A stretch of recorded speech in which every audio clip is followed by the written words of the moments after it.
So my choice for presentation materials in the large class is I do choose to use PowerPoint. My goal with the PowerPoint, though, is to make it mostly question-based. And now it's a human anatomy class, so the content is visual. So it begs visuals to come into play there. But what I try really hard to do is to consider that the text on the screen ideally shows up either as a question or after the students have answered the question, so that they just have the visual clarification. So that's the goal behind the presentation materials, is to bring the visuals on board, give students a chance by asking a question. For example, I might have some anatomy up there and have an arrow pointing to a piece of the anatomy and say, can someone tell me what this is called?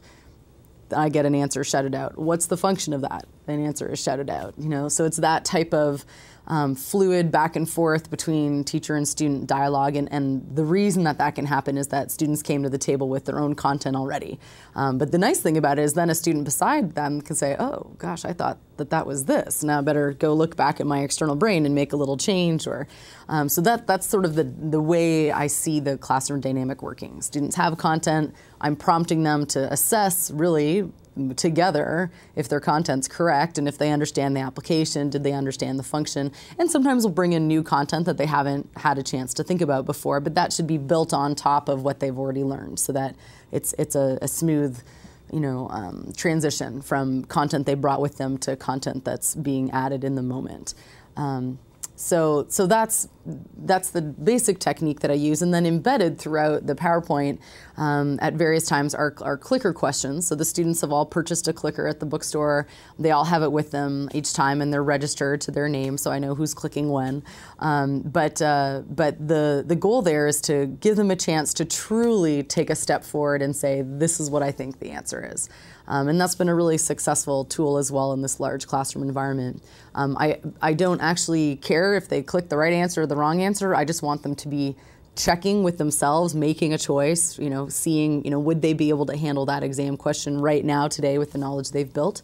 And so I let them discuss before. I'll put up a clicker question, the room gets really loud, people talk to their neighbors, and then they select an answer, and then it gives them a chance really to see, and me to see, are we on the same page here? So I've really enjoyed that. I'll just display the results up there right away, and if it's 90% of the people are on the same page, then we usually spend very little time and move right on. Whereas if there's a lot of dichotomy in the answers, then we'll stop and say, okay, let's talk about someone who chose A. Tell me why you chose A.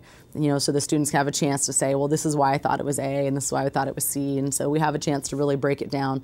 And I like it because it's an authentic exam style. I really don't think it's fair for students to have their first chance at seeing the format of how you're going to ask them to access their knowledge on the day of the exam. I think it's a lot better if you can give them a chances along the way to be assessing their knowledge all the time. And so, so if you take that then as a big presentation style, I would say that there is a PowerPoint going the whole hour and 20 minutes of class, but that's interrupted between visuals with questions, with student responses, with clicker questions, and sometimes just group activities where I'll say, okay, here's a scenario, what would you do, what's the application, and let them talk for 2 or 3 minutes in their groups themselves. So all of those are kind of intermixed into a presentation style.